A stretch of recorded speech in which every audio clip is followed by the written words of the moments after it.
I believe that most human beings are only living at about 40% of their capability. The mind has a governor, like a car.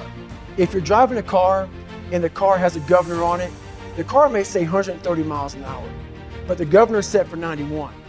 Once that governor sets in, you get to 91, that car starts doing this. The car wants to go. The car wants to go, but that fucking factory said, we're not going past 91. We have a factory, a nice governor in our brain, and it's a survival mechanism. It protects us from pain and suffering. The second we feel that shit, our mind says, oh no, this isn't fun. We should back off. We should sit down, find something more comfortable. And there's something about the mind. The mind has the tactical advantage over you at all times. At all times of your life, the mind has a tactical advantage over you. Why is that? It knows what you're afraid of. It knows your insecurities. It knows your deep, dark lies. And it starts to push you away from that shit. It pushes you in a direction that is comfortable. The mind controls everything. So what I realized was that when I was growing up and I was 300 pounds and I got all fat and I got all insecure, I realized that my mind kept taking me in this direction. When things got uncomfortable for me, when I was facing my insecurities, when I was facing my fears, my mind said, oh no, we have a tactical advantage. We need to get you, separate you from this feeling over your life. It's all about feelings. We want the happy feeling. We don't want that feeling of this sucks. Why am I here? And you don't have any, so you can't answer those questions, so you leave.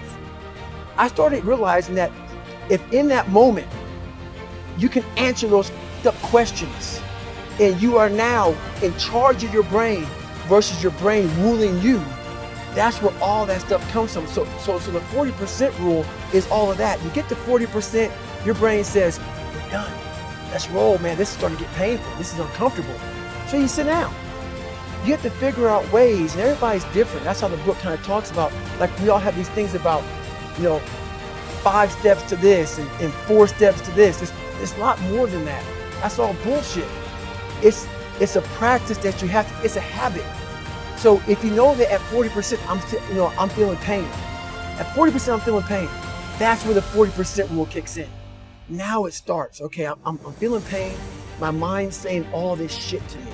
It's saying, get out of here, run, flee. The fight or flight kicks in. Okay, we're done, we're not good enough.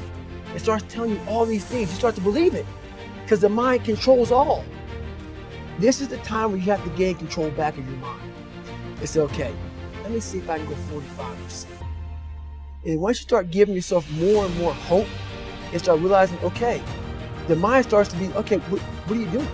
We're supposed to be going right and you're going left. You start then controlling your mind. Start finding more in yourself, and then it goes from 40% to a lot further than that. But that's the start of it, though. Get to the spot where your mind is saying stop. Wherever that is, you gotta get there first, and then that's when that shit starts to work for you. You gotta control yourself in that moment. So a lot of people can live with themselves. That's the first thing. A lot of people can live with themselves, look in the mirror, and say, I'm okay with being afraid. I'm okay with going on this easy highway over here. The easy highway has all these fucking signs and shit, directions, how to get somewhere. And you have to first be uncomfortable with how you feel about yourself. With that voice that a lot of us like to run away from, we all have it. We all have that voice that say, hey man, you're kind of wimping out right now. You're kind of being a little punk right now. But a lot of us say, okay, that's okay. It's okay to tell these little white lies to ourselves. So we first have to face the real you.